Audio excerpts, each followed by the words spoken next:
So last time we learned some interesting facts, like for example, a multiplied by um, b, and when it will be divided by b, you get the answer which is equal to a.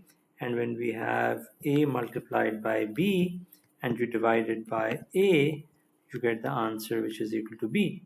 Similarly, we also learned that if you have a and you want to divide it by b multiplied by c, what you can do is you can divide a divided by b first, and then you can divide the result by c. And I did not do it last time, but you can enjoy doing it on your own. So, which is kind of fun to think about. If you have a multiplied by b and you want to divide it by c, well, what you can do is this is the same as a multiplied by b divided by c. And I'll give you a hint just you want to think about it. This could be, so if you take an example like maybe 5 multiplied by 6 divided by 2. You can see this is equal to 5 multiplied by 6 divided by 2. And the interpretation really is these are the number of children. So these are the number of children. These are candies in a box. So these are candies that each box has, and these are boxes, right? So if you want to distribute 5 boxes of candies among 2 children, well, what you can do is first you can pool the total number of candies, which are 30 candies, and then you can give them to 2 children. Or what you can do is you can take each box and divide. So you can take each box with 6 candies, give it to the 2 children equally, and do it for each box. So the answer has to be the same, right? So this is this answer.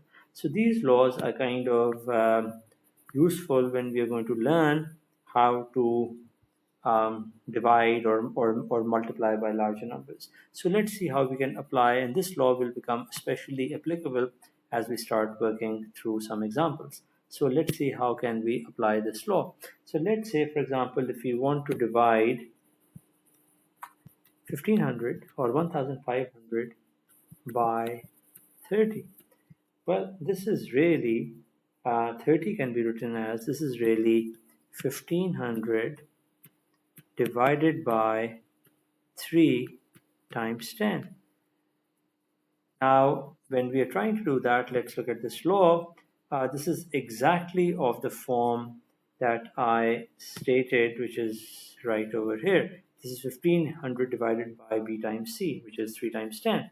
So what we can do is, so this would exactly be equal to 1500, and we can rewrite this as divided by 10 times 3. That's a commutative law. So now I can write this as 1500 divided by 10.